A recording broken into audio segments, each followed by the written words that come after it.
नमस्कार दोस्तों, स्वागत है आप सभी का जैसा ऑनलाइन क्लासेस पर। दोस्तों आज की क्लास में हम छत्तीसगढ़ की भौगोलिक स्थिति पर चर्चा करेंगे। हाल ही में छत्तीसगढ़ में बहुत सारे भौगोलिक बदलाव हुए हैं, जैसे कि अभी नए जिलों का निर्माण हुआ तो अब छत्तीसगढ़ में कुल 33 जिले बन गए। तो इन सब के कारण क्या क्या बदलाव आपको ध्यान में रखना है, किन किन चीज़ों को एग्जाम में पूछा जा सकता है, ये सब कुछ आज की इस वीडियो में आपको बताने वाला हूँ। तो पूरा वीडियो आप लास्ट तक ध्यान से ज़रूर देखिएगा।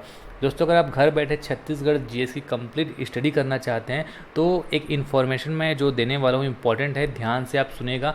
हम छत्तीसगढ़ जीएस का नया पैकेज 20 मई को आपका रात 8 बजे से बजेगा, तो 20 मई को रात को 8 बजे शनिवार को हम लॉन्च कर देंगे Ajay Sahu online class mobile application में छत्तीसगढ़ जीएस का नया पैकेज।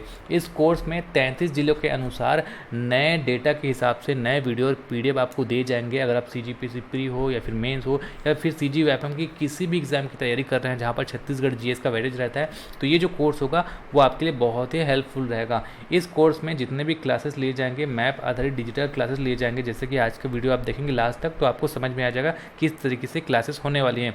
तो सारे क्लासेस में मैप से पढ़ाया जाएगा, पीडीएफ नोट्स आपको दिए जाएंगे, कलरफुल इमेजेस का उपयोग किया जाता है ताकि आपकी समझ अच्छे से हो सके, आप अच्छे से चीज़ों को ध्यान में रख सकें, और कठिन चीज़ों को याद रखने के लिए शॉर्ट ट्रिक्स भी बताया जाएगा। ये हमारा कॉन्टैक्ट नंबर है जिस पर आप कॉन्टैक्ट हमको कर सकते हैं, कॉल भी कर सकते हैं, व्हाट्सअप भी कर सकते हैं। तो याद रखेंगे 20 मई शनिवार रात को 8 बजे ये कोर्स हमारे मोबाइल एप्लीकेशन पे लॉन्च होगा। इसका जो प्राइस, जैसे नॉर्मल प्राइस अभी तक आप देखेंगे तो छत्तीसगढ़ जीएस हम 2000 रुपये में 6 महीने के लिए सेल करते हैं। मतलब नॉर्मल प्राइस जो है 4000 रुपये 1 साल के लिए है, लेकिन इसमें ऑफ़र जो रहेगा वो 20 मई को ही एक्टिवेटेड रहेगा। ध्यान देंगे, ऑफ़र 1 है। अगर आप 6 महीने के लिए कोर्स परचेज़ करना चाहते हैं तो सिर्फ 1499 रुपये में ये कोर्स 6 महीने के लिए परचेज़ कर सकते हैं, और अगर आप 1 साल के लिए चाहते हैं तो 1 साल के लिए सिर्फ 1999 रुपये में ये कोर्स परचेज़ कर सकते हैं। ये जो कोर्स है इसका ऑफ़र, ये जो दोनों ऑफ़र मैं बता रहा हूँ वो एक्टिवेट कैसे होगा, 20 मई को ये जो कोर्स है जब लॉन्च हो जाएगा तो रात को 8 बजे से लेकर 12 बजे के बीच ये ऑफ़र एक्टिवेट रहेगा। लेकिन सबको नहीं मिलेगा, जो सबसे पहले रजिस्ट्रेशन कर लेगा, मतलब टॉप 50 लोगों के लिए ये कोर्स का जो प्राइस है वो कम रहेगा, है ना। तो जैसे अगर ये 25 सेल हो जाता है, ये 25 हो जाता है, या फिर ये 20 या फिर ये 30 दोनों मिला के अगर 50 सेल हो जाते हैं, चाहे जितनी भी जल्दी हो, चाहे 8:30 तक ही क्यों नहीं 50 सेल हो गया, ये 8:30 के बाद कोर्स का प्राइस जो है बढ़ जाएगा। मतलब आपको ये ध्यान रखना है कि प्राइस तो कम रहेगा 8 के बाद, है ना।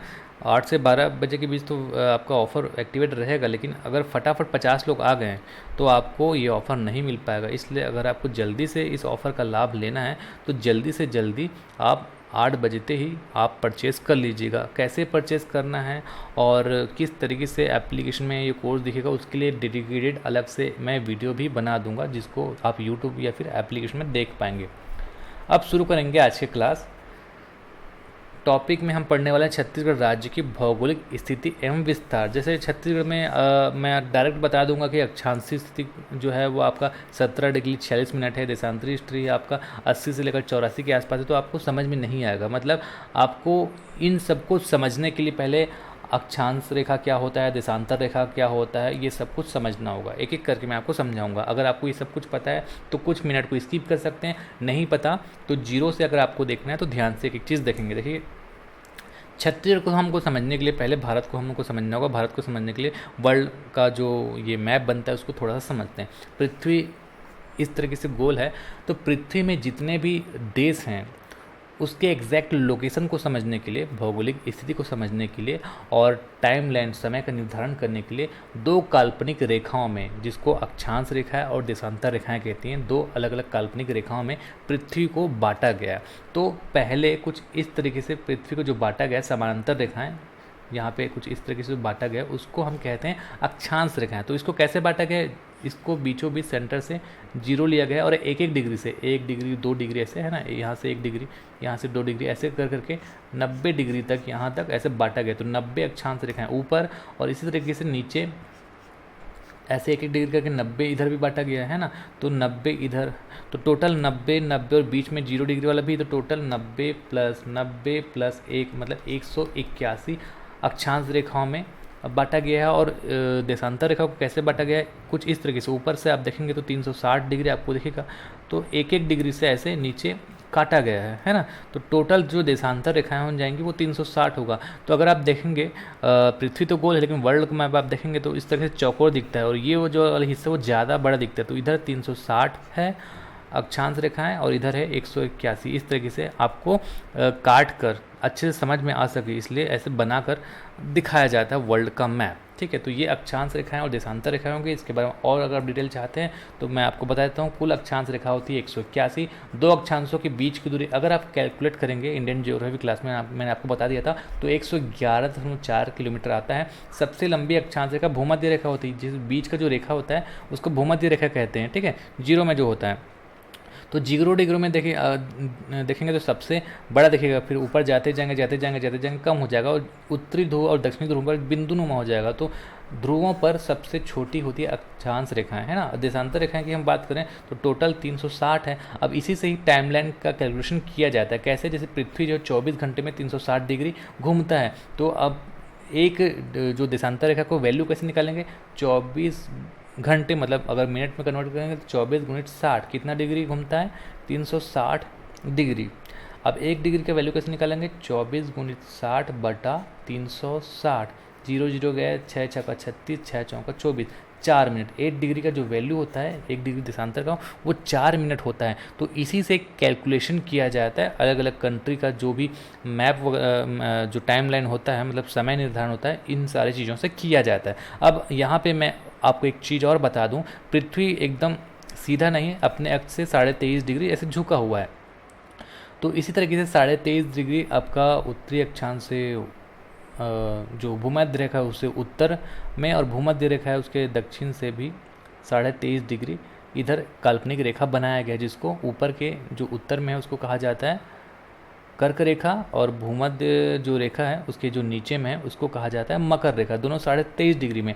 अब यहाँ पे सन जो है, सूर्य है, जैसे यहाँ पे डायरेक्ट इस जगह से जो है लंबवत जो है प्रकाश पड़ता है, मतलब जो सूर्य की जो किरणें हैं साल भर इस रीजन में लंबवत पड़ता है, मतलब यहाँ पे बहुत गर्मी होता है। और इंडिया का लोकेशन कुछ इस जगह है, मतलब साउथ का जो रीजन है वो कर्क रेखा के वाले रीजन में आ जाता है नीचे। तो इसलिए साउथ में इंडिया में बहुत गर्मी पड़ता है और कश्मीर वगैरह में ठंडी पड़ता है। भारत की स्थिति को पहले हम समझते हैं। ठीक है, ये आपका इंडिया यहाँ पर है। ठीक है, ये इक्वेटर मतलब भूमध्य रेखा हो गया, और ये हो गया आपका GMT लाइन, मतलब आपका ग्रीनविच मीन टाइम, जिसको GMT कहा जाता है। GMT लंदन के ग्रीनविच शहर से आधार मानकर इसको खींचा गया है। ठीक है, तो जीरो यहाँ से लिया जाता है। अब यहाँ पर इंडिया है, तो ये आपका अक्षांश रेखा हो जाता है, और ये वाला जो रेखा वो देशांतर हो जाता है। तो अक्षांश के इधर आप देखेंगे तो पूर्व में इंडिया है, और देशांतर के इधर देखेंगे तो पश्चिम में है। इसलिए इंडिया का लोकेशन को पूर्वी देशांतर और उत्तरी अक्षांश में स्थित है, ऐसा कहा जाता है। अब छत्तीसगढ़ भी इंडिया के अंदर ही आता है, इसलिए छत्तीसगढ़ की जो स्थिति है वो भी पूर्वी देशांतर और उत्तरी अक्षांश में है। ठीक है, अब ये हम कैसे कैलकुलेट करते हैं कि एग्जैक्ट जो लोकेशन वो कैसे आएगा? तो आपका जो पूर्वी देशांतर है ये आगे बढ़ते जाएगा, 1 2 3 4 ऐसे। तो इस बॉर्डर को जो टच करेगा इंडिया के, और इस बॉर्डर को, है ना, ये जो इंडिया है, तो यहाँ पे जो देशांतर लाइन टच करेगा और यहाँ पे उसको याद रखना है।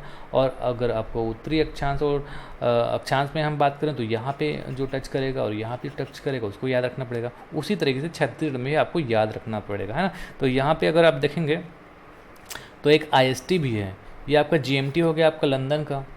अब इंडिया ने अपने समय निर्धारण के लिए एक काल्पनिक रेखा बनाया जिसका नाम है IST, जिसको हम कहते हैं इंडियन स्टैंडर्ड टाइम या भारतीय मानक समय। 82.5 डिग्री पे यहाँ से 5.5 घंटा आ गए, 82.5 डिग्री पे यहाँ पे खींचा गया है। कहाँ पर? इलाहाबाद मिर्ज़ापुर नैनी नामक स्थान पर। और छत्तीसगढ़ का जो कोरिया है वो एकमात्र ऐसा जगह है जहाँ पर आपका जो कर्क रेखा है और जो IST है भारतीय मानक समय रेखा, वो एक दूसरे को काटती है। पूरे इंडिया में छत्तीसगढ़ में कोरिया में इकलौता ऐसा जगह है ना। यहाँ पे हम समझते हैं भारत की स्थिति। तो अक्षांश में उत्तरी ही रहेगा, देशांतर में पूर्वी ही रहेगा। अक्षांश की स्थिति अगर हम समझेंगे तो यहाँ पर 8 डिग्री 4 मिनट से लेकर 37 डिग्री 6, देखिए 8 4 37 6, और इधर जो है आपका देशांतर में 68 7 और 97 2 5। तो ये कैसे है, आप अक्षांश और देशांतर से आपको अब समझ में आ जाया होगा, है ना।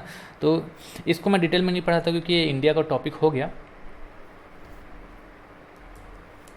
आगे हम आते हैं, जैसे कर्क रेखा की हम बात करें, कर्क रेखा, तो कर्क रेखा और आईएसटी की हम बात करें तो कर्क रेखा भारत के 8 राज्यों से होकर गुजरती है, जिसमें से छत्तीसगढ़ से भी होकर गुजरता है, इसलिए इंपॉर्टेंट हो जाता है। और आईएसटी जो है आपका 5 राज्यों से होकर जाती है, जिसमें से छत्तीसगढ़ से भी होकर जाता है। तो ये जो है कर्क रेखा और आईएसटी दोनों इंपॉर्टेंट हो जाता है। कर्क रेखा की हम बात करें तो किन किन राज्यों से होकर जाती है, गुजरात, राजस्थान, मध्य प्रदेश, और यहाँ से छत्तीसगढ़, झारखंड, पश्चिम बंगाल, त्रिपुरा और मिजोरम, है ना। तो यहाँ आप याद रखेंगे राजस्थान में सबसे कम कर्क रेखा गुजरती है और मध्य प्रदेश में सबसे ज़्यादा। झारखंड में याद रख सकते हैं कि झारखंड की जो राजधानी रांची, यहाँ से होकर जाती है कर्क रेखा। आईएसटी जो है वो 5 राज्यों से होकर जाती है, उत्तर प्रदेश, मध्य प्रदेश, छत्तीसगढ़, उड़ीसा और आंध्र प्रदेश। तो छत्तीसगढ़ की कोरिया में आईएसटी और कर्क रेखा एक दूसरे को काटती है। अब हम आगे बढ़ते हैं, अब हम बात करेंगे छत्तीसगढ़, ठीक है। भारत की जो स्थिति समझ में आ गया, अब आप अच्छे से समझ पाएंगे छत्तीसगढ़ की भौगोलिक स्थिति। तो अक्षांशीय स्थिति में जैसा आपको मैंने बताया, अक्षांश और देशांतर रेखा, उस तरीके से जैसे ये आगे आते आते आते आते यहाँ पर अक्षांशीय स्थिति आप समझाएं, देशांतर के पहले मैं समझाता हूँ। देशांतर स्थिति जो है वो है आपका पूर्वी देशांतर 80-15 से लेकर 84-24, ठीक है, 80-15 से लेकर 84-24। अब अक्षांश में हम देखेंगे यहाँ पे ऐसे ऊपर आते आते आते आते ये जो है 17:46 से लेकर 17 डिग्री 46 मिनट से लेकर आपका 24 डिग्री 5 मिनट, है ना। तो ये आप याद रखेंगे 17:46 से 24:05 और 80-15 से 84-24। अब इसको आप अपने हिसाब से ट्रिक भी बना लीजिएगा, 80-84 इस तरीके से याद रख लेंगे और 17-24 इस तरीके से याद रख लेंगे। और यहाँ पे आप क्या याद रखेंगे, 4, उसके बाद 5 है, ठीक है, इसमें भी 5 है और इसमें 6 है, ठीक है। लास्ट में क्या है, 4 ऐसे राउंड मारना है ना, यहाँ से लेके ऐसे घुमा देना। इसके लास्ट में 4 है, इसके लास्ट में 5 है और इसके लास्ट में भी 5 है, उसके बाद 6 है, 4, 5, 6 से बढ़ते जा रहा है, ठीक है। तो ये आप अपने तरीके से एक ट्रिक बना लीजिएगा। अब यहाँ पे हम देखते हैं सबसे उत्तरी जिला, मतलब ये जो आपका अक्षांश रेखा है सबसे उत्तर में कहाँ पर टच होता है, सबसे उत्तरी जिला है बलरामपुर, सबसे दक्षिणी जिला है यहाँ पे आप देखेंगे तो सुकमा, और सबसे पूर्वी जिला जो है वो है जशपुर, और सबसे पश्चिमी जिला है वो है आपका बीजापुर। तो ये भी अक्षांश और देशांतर रेखाओं के हिसाब से निकाल दिया गया है। अब यहाँ पे हमने तो जिला पढ़ लिया, अगर आपको तहसील पूछ दिया जाए या एग्जैक्ट लोकेशन पूछ दिया जाए तो सबसे पूर्वी जसपुर का जो है गिरला है, सबसे पूर्वी जसपुर का गिरला। और सबसे पश्चिमी जो जगह है छत्तीसगढ़ का, सबसे पश्चिमी जगह है आपका भोपालपट्टनम बीजापुर जिले का भद्रकाली, यहाँ पे है भद्रकाली, ठीक है। और सबसे उत्तरी है आपका बलरामपुर रामानुजगंज का सुंदरी, यहाँ पर है सुंदरी। और सबसे दक्षिणी जो है आपका सुकमा का कोंटा, ठीक है। तो ये आप याद रख सकते हैं। अब हम आगे आते हैं छत्तीसगढ़ का विस्तार अक्षांश एवं देशांतर के आधार पर, जैसे कि टोटल लंबाई और चौड़ाई कैसे है वो कैलकुलेट किया गया है। तो उत्तर से दक्षिण की जो लंबाई है, यहाँ से यहाँ तक की लंबाई है वो 701 किलोमीटर, कहीं कहीं पे 700 से 800 भी किलोमीटर लिखा हुआ है ना, एग्जैक्ट नहीं लिखा होगा तो 700 से 800 किलोमीटर आंसर में आप ले सकते हैं। और पूर्व से पश्चिम की जो लंबाई है वो 435 किलोमीटर है। अब कभी कहीं कहीं अगर आपको 435 का ऑप्शन ना दिखे तो 356 ले सकते हैं, लेकिन 435 आप प्रेफरेंस देंगे। यहाँ पे आप देखेंगे छत्तीसगढ़ में अक्षांशीय का विस्तार जो है अधिक है, मतलब ये जो विस्तार है अक्षांश रेखा का विस्तार ज़्यादा है देशांत रेखा की तुलना में। अब हम बात करेंगे छत्तीसगढ़ में कर्क रेखा और आईएसटी रेखा, ठीक है। अब कर्क रेखा के बारे में हमने देखा था कि 82.5 डिग्री से लिया गया है। तो यहाँ पे मैं जैसे कि थोड़ा पीछे चले जाता हूँ आपकी समझ को और बढ़ाने के लिए।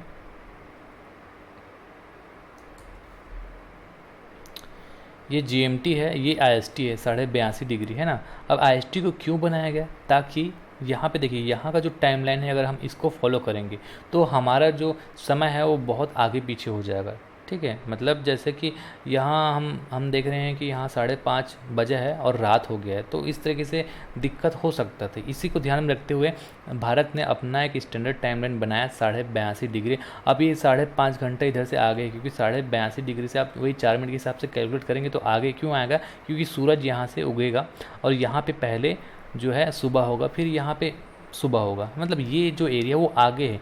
तो अगर आप मोबाइल में भी सेट करते हैं टाइम तो +5:30 GMT ऐसा लिखा रहता है। तो ये इंडिया का जो टाइम लाइन का है वो मैपिंग आप याद रख सकते हैं +5:30। ठीक है, अब यहाँ पे आप देखेंगे तो इन दोनों के बीच आपको काफ़ी डिस्टेंस दिख रहा है और यहाँ से 82.5 डिग्री में IST खींचा गया है। तो यहाँ का जो टाइम लाइन है और यहाँ के टाइम लाइन, इन दोनों के बीच की दूरी इतनी ज़्यादा है कि 2 घंटे का फ़र्क आ जाता है ना।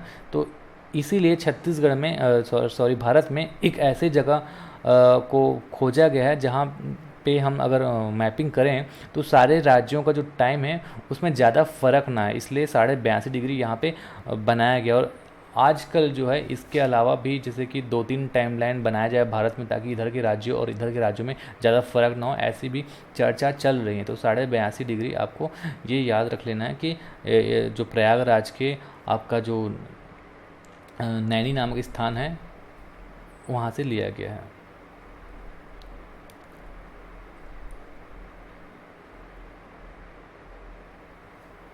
अब हम बात करेंगे छत्तीसगढ़ में कर्क रेखा और IST रेखा।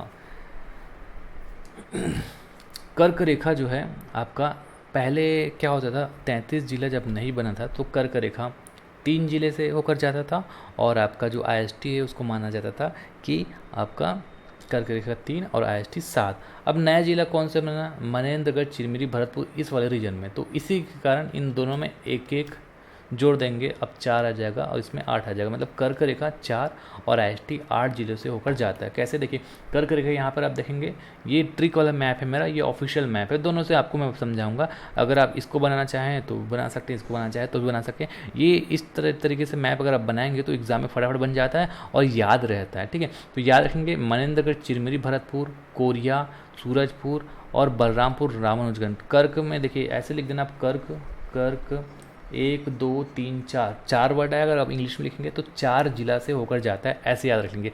मनेन्द्रगढ़, चिरमिरी, भरतपुर, कोरिया, सूरजपुर और बलरामपुर, रामानुजगंज। ठीक है, मनेन्द्रगढ़, चिरमिरी, भरतपुर, कोरिया, सूरजपुर, बलरामपुर, रामानुजगंज, इन 4 जिले से कर्क रेखा होकर जाता है। अब जो IST रेखा है वो कहाँ कहाँ जाता है, यहाँ पे आपको सूरजपुर को हल्का सा टच करता है ना, और फिर कोरिया, मनेन्द्रगढ़, चिरमिरी, भरतपुर, कोरबा, जांजगीर चांपा, बलौदाबाजार, महासमुंद, गरियाबंद, यहाँ पे कुछ इस तरीके से आप बना लेना।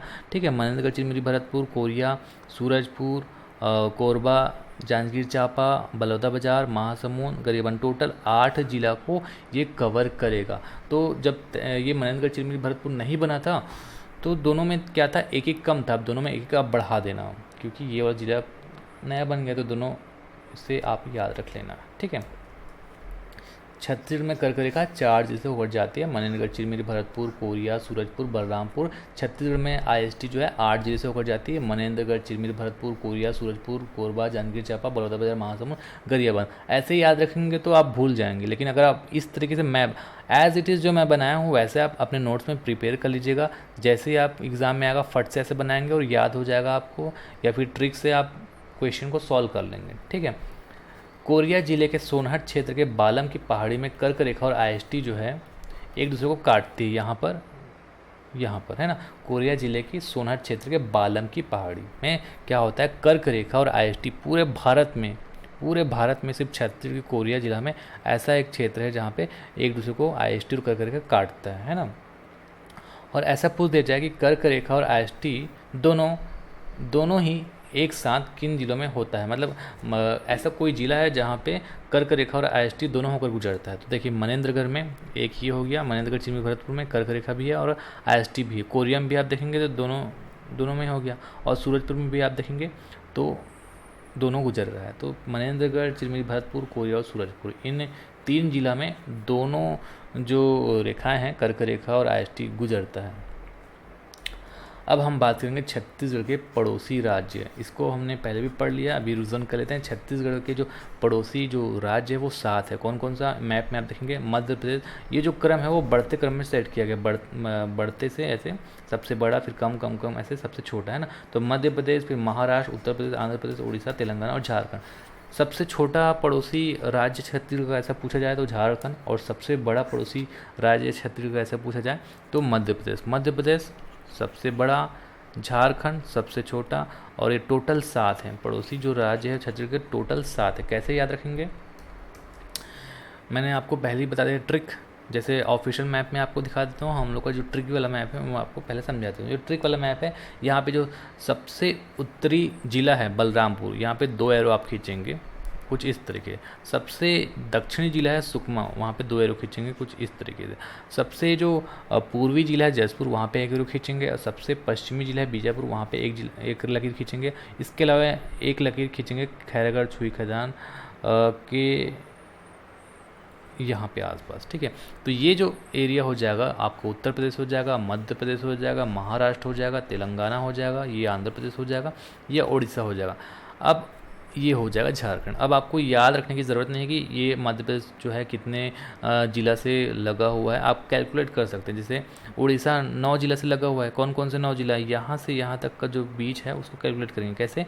आपका जसपुर 1 हो गया, रायगढ़ 2 हो गया, सारंगढ़ बिलायगढ़ 3 हो गया, महासमुंद 4, गरियाबंद 5, धमतरी 6, कोंडागांव 7, बस्तर 8, सुकमा 8। याद हो जाएगा। तो उड़ीसा 9, झारखंड 2, उत्तर प्रदेश 1, ऐसे ही आपको याद रखने की ज़रूरत नहीं होगा। ठीक है, पड़ोसी राज्य जो है कुल 7 है। मध्य प्रदेश, महाराष्ट्र, तेलंगाना, आंध्र प्रदेश, उड़ीसा, झारखंड, उत्तर प्रदेश। ये ट्रिक वाला मैप मैंने आपको बता दिया। ऑफिशियल मैप में आप चाहते हैं तो कुछ इस तरीके से भी आप चीज़ों को बना सकते हैं।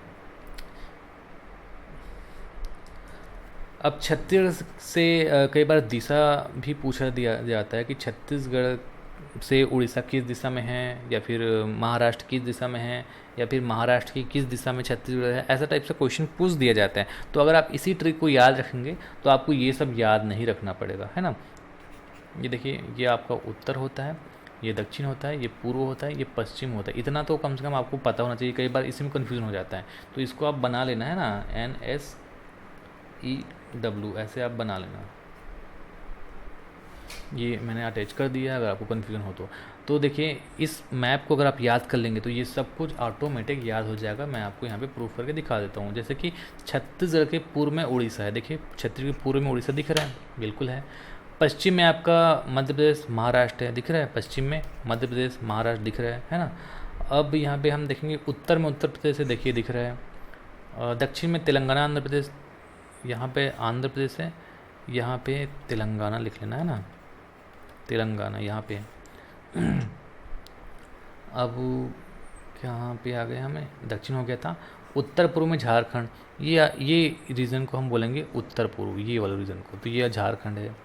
दक्षिण पूर्व, दक्षिण और पूर्व को मिलाएंगे तो उड़ीसा आएगा। ठीक है, तो ये यहाँ से लेकर पूरे यहाँ तक तो फैला हुआ है ना उड़ीसा, तो ये उड़ीसा ही आ जाएगा। और दक्षिण पश्चिम में तेलंगाना, महाराष्ट्र, दक्षिण और पश्चिम मतलब ये तेलंगाना और महाराष्ट्र, ये वाला एरिया हो जाएगा। तो कहाँ से कहाँ तक कौन सा राज्य फैला है, बस ये मैप से आप याद रखेंगे तो सब कुछ याद हो जाएगा। दिशा भी याद हो जाएगा, कौन सा जिला कहाँ से कनेक्टेड है ये याद हो जाएगा। भू आश्रित राज्य भी, भू आश्रित जिला भी आप याद रख सकते हैं। ठीक है, फिर अगला है छत्तीसगढ़ में सर्वाधिक सीमा बनाने वाला राज्य। देखिए, सबसे ज़्यादा 9 जिलों से ये लगा हुआ है, तो सर्वाधिक सीमा बनाने वाला जो राज्य है वो है आपका उड़ीसा। ठीक है, 830 किलोमीटर के आसपास। छत्तीसगढ़ में सबसे कम सीमा बनाने वाला राज्य है आंध्र प्रदेश, सिर्फ 36 किलोमीटर, कहीं कहीं 38 किलोमीटर भी लिख दिया जाता है। 36 38 याद रख लेना। 36 किलोमीटर के आसपास सबसे कम सीमा आंध्र प्रदेश बनाता है। और कुल अंतर्राज्यीय सीमा सबको मिला देंगे तो लगभग 2203 किलोमीटर है।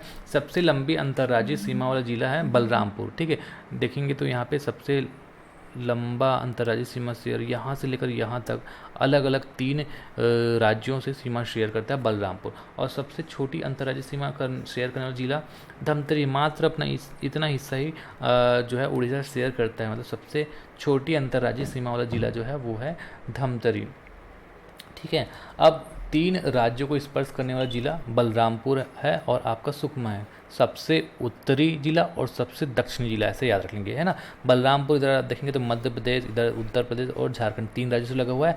सुकमा इधर आप देखेंगे तो महाराष्ट्र, आंध्र प्रदेश और उड़ीसा, ये पूरा रीजन तो उड़ीसा ही है ना। ये रीजन मध्य प्रदेश, ऐसे हमने ये बताया था आपको। तो इस तरीके से 3 राज्यों को स्पर्श करने वाला राज्य याद रखेंगे, बलरामपुर और सुकमा।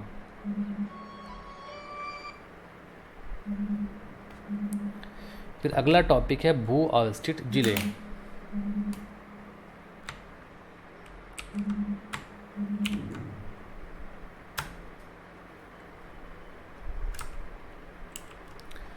तो अगला टॉपिक है भू अवस्थित जिले। भू अवस्थित मतलब लैंड लॉक्ड डिस्ट्रिक्ट्स। भू अवस्थित का मतलब ऐसा होता है कि ऐसा कोई जिला जो किसी अन्य राज्य के संपर्क में ना हो। तो अगर वो आप मैप याद रखेंगे तो इसी से आप कैलकुलेट आराम से कर सकते हैं। ठीक है, यहाँ पे आप देखेंगे तो सरगुजा, कोरबा, बिलासपुर, जांजगीर चांपा, शक्ति, बेमेतरा, दुर्ग, बालोद, रायपुर, बलौदा बाजार और दंतेवाड़ा, ये टोटल 11 भू अवस्थित जिले हैं, है ना। जैसे ये जो जिला है अगर आप देखेंगे तो इधर तो आपका उत्तर प्रदेश से झारखंड सबसे लगा हुआ है ना। इधर आप देखेंगे तो उड़ीसा से इतना सब कुछ लगा हुआ है, इधर आपका महाराष्ट्र से लगा हुआ है, इधर आपका मध्य प्रदेश से लगा हुआ है, इधर तेलंगाना से, इधर आंध्र प्रदेश से। तो कहीं ना कहीं जितने ज़िले हैं वो लगे हुए हैं। लेकिन अगर आप देखेंगे दंतेवाड़ा किसी ज़िले से नहीं लगा हुआ है। इसका मतलब है कि आपका जो दंतेवाड़ा है वो आपका भू अवस्थित है। तो अगर आप कैसे याद रखेंगे पूछा जाए तो छत्तीसगढ़ में कुल 33 जिले हैं। तो 11 के हम 11 का पहाड़ याद रखना, 11 के हम 11, 11 दूने 22, 11 के 33।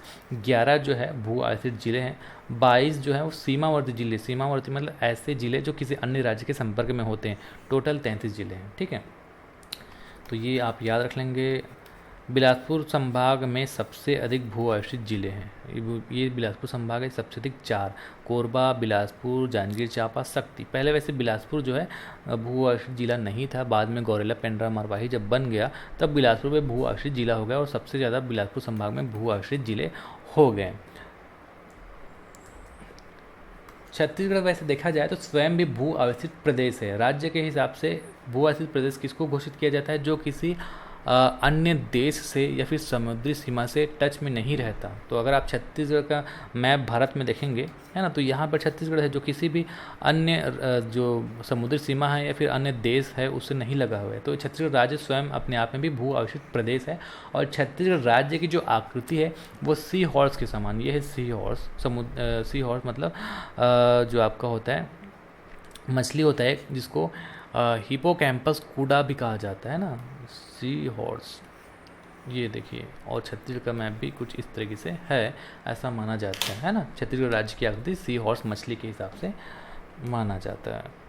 तो आज की क्लास में इतना ही पढ़ेंगे। अगर आपको ये वीडियो अच्छा लगा तो वीडियो लाइक कर दीजिएगा, दोस्तों में शेयर कर दीजिएगा। चैनल को सब्सक्राइब नहीं किया तो चैनल को सब्सक्राइब भी जरूर कर लीजिएगा, बेल आइकन को प्रेस कर लीजिएगा। फेसबुक में आप हमें फॉलो जरूर कर लें, टेलीग्राम चैनल है हमारा ज्वाइन कर लें, और Ajay Sahu online class application mobile download कर लीजिए एप्लीकेशन, और इंस्टाग्राम में सर्च करेंगे अजय साहू ऑनलाइन क्लासेस, हमारे पेज को फॉलो कर लीजिएगा। आज के लिए बस इतना ही। नमस्कार, धन्यवाद।